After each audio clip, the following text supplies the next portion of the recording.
So, a really important headline that I wanted to share with you today, because I felt like we all need to be reminded of what accountability looks like when it's actually pursued, of course, in another country.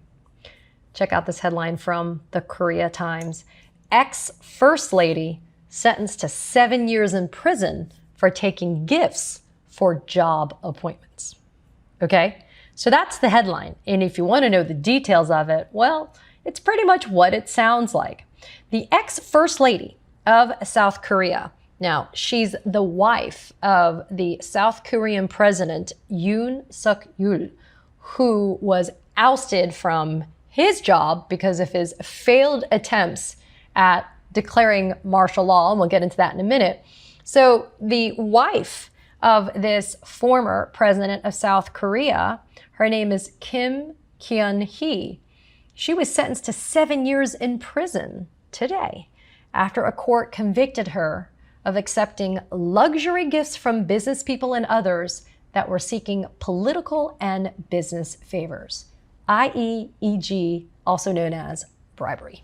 Okay, she got sentenced also, this is a few months after an appeals court gave her a 4-year prison sentence in a totally separate case over charges that she took gifts from this very big famous Korean church, the Unification Church, and she profited from a stock price manipulation scheme.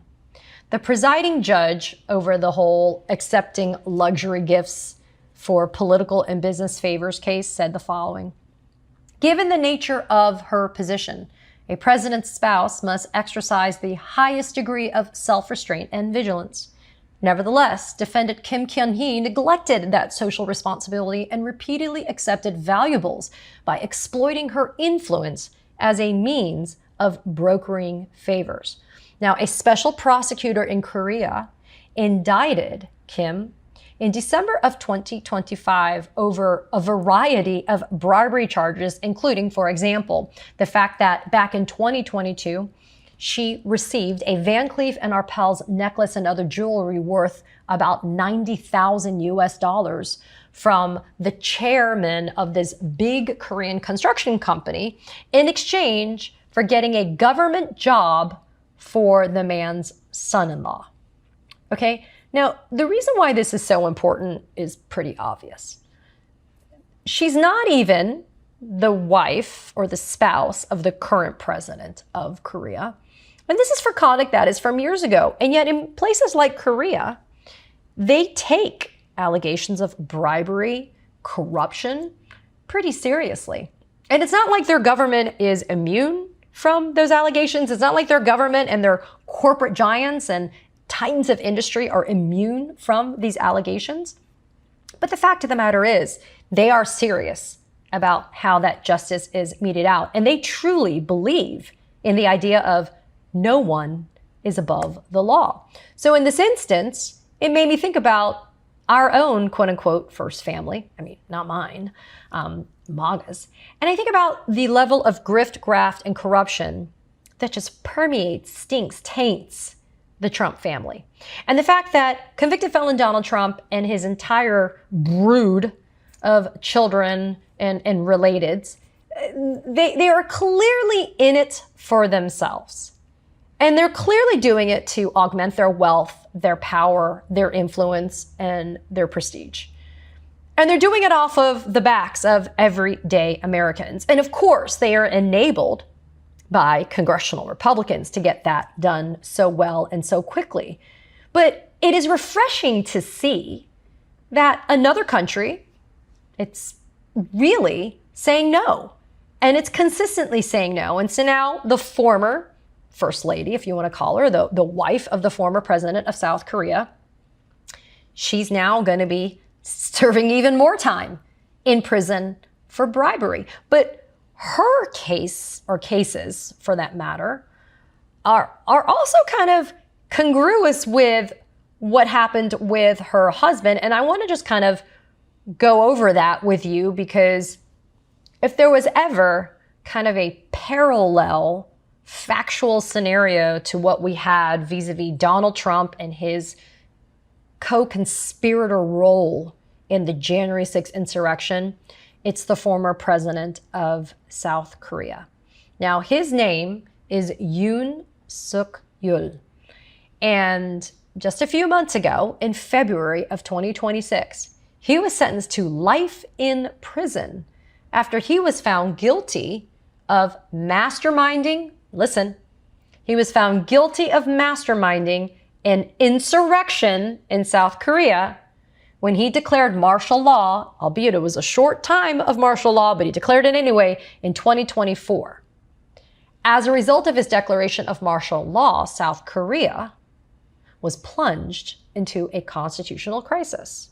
Now, prosecutors sought the death penalty for Yoon, who's 65 years old. Why? Because they said that these criminal charges of insurrection and the fact that Yoon was the mastermind were incredibly serious, some of the most egregious affronts to that country that you could do. So prosecutors demanded the death sentence for Mr. Yoon.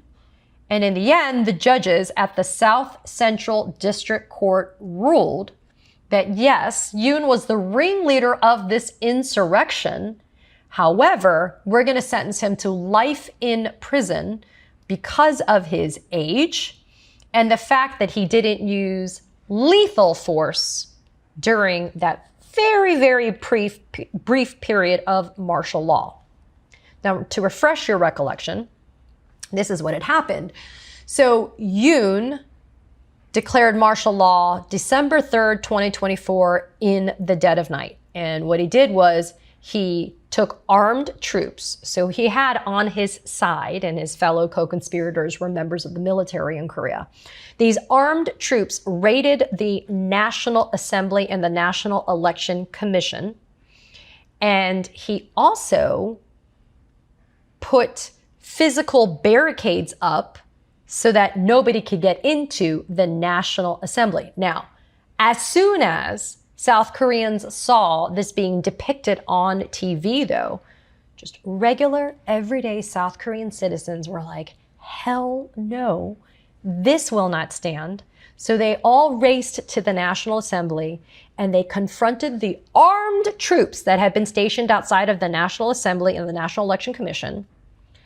And they were literally, I mean, the footage is wild. You can see it on your screen right now. They were crawling over walls and busting through to be able to get into the legislature. Okay? And lawmakers then, because the regular everyday citizens of Korea helped them, these lawmakers got into the National Assembly, sat down and voted his martial law decree to be invalid. And this was, again, in the dead of night, in the middle of the night. So the martial law declaration by former President Yoon was only for about 6 hours, but it was a really egregious power grab by him. And it, like I said, plunged the country into a constitutional crisis, and it resulted in Yoon being impeached successfully as president of South Korea.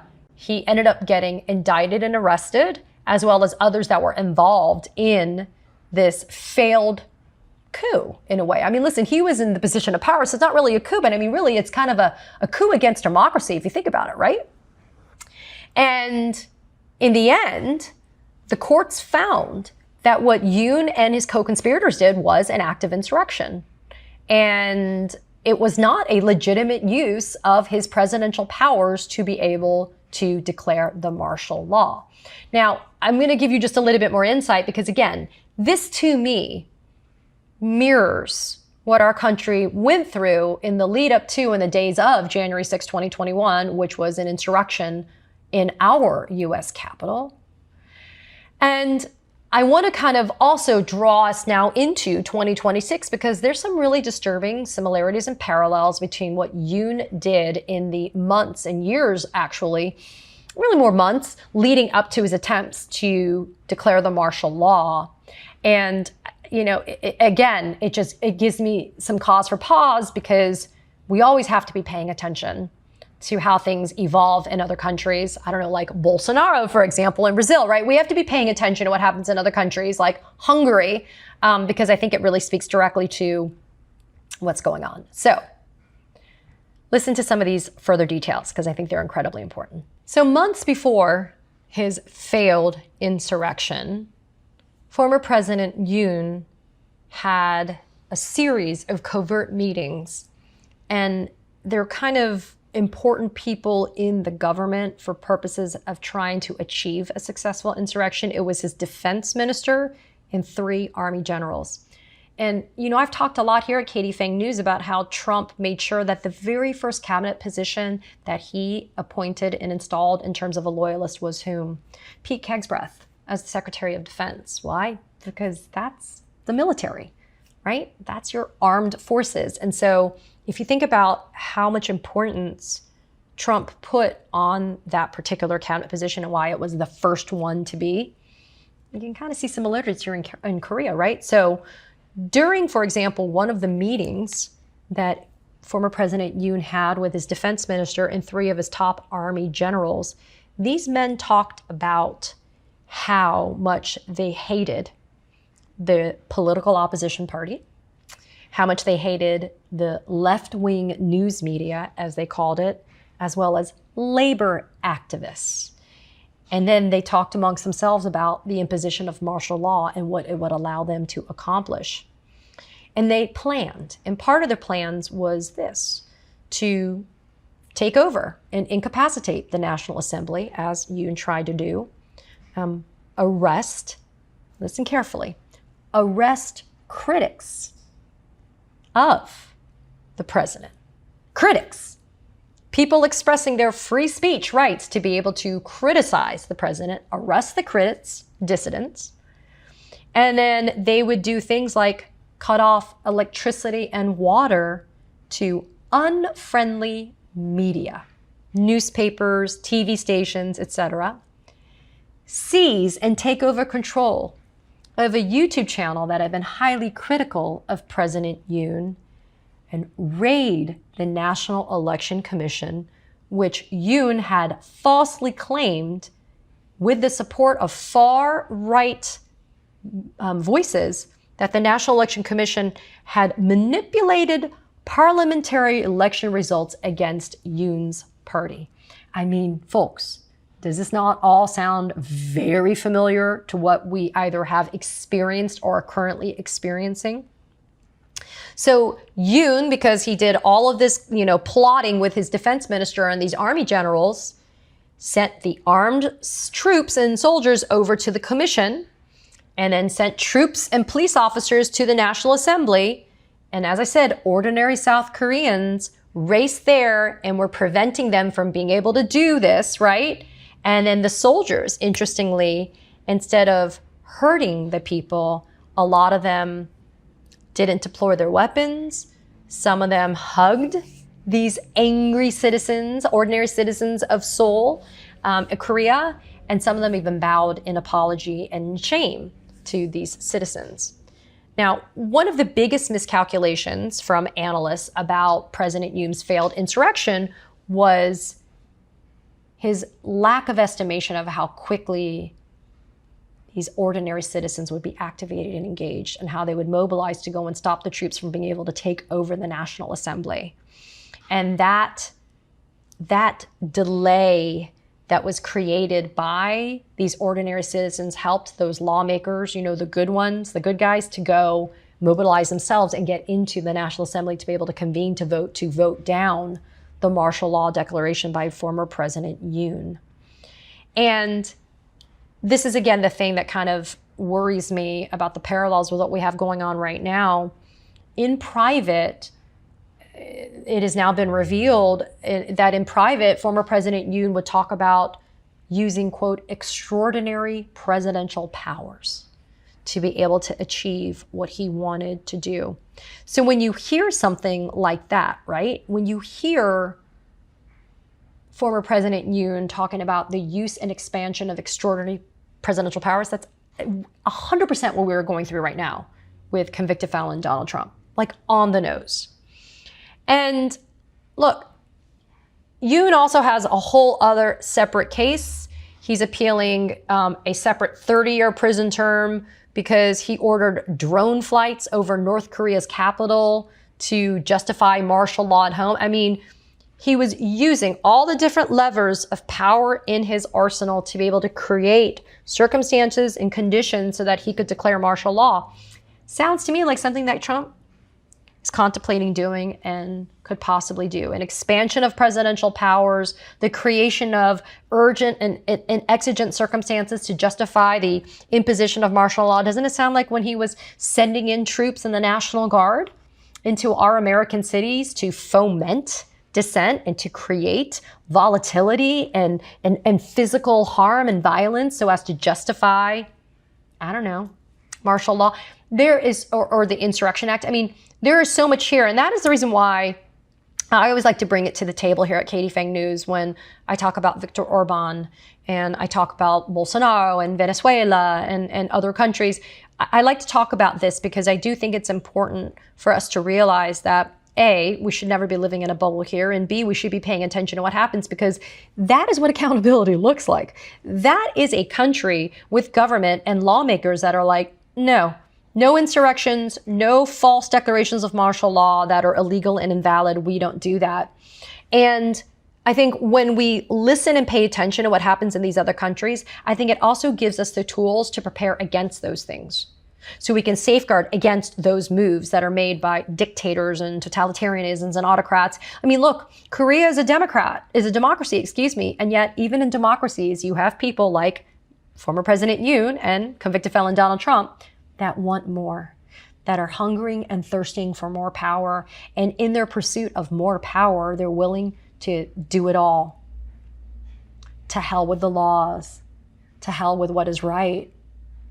So President Yoon is doing life in prison, and his wife today just got sentenced to 7 years for bribery. I mean, look, there's hope. There's hope. Maybe in South Korea, but look, let's take a lesson from that playbook, shall we, here at the United States. Be mad, be outraged, demand accountability. I'm off to rattle American cages. Katie Phang here. We launched the Katie Phang News channel in partnership with the Midas Touch Network so we could bring you the latest in legal and political news. Straight, no chaser. So if you're a fellow truth teller, hit that subscribe button and share the word about this channel so we can build a high information America together.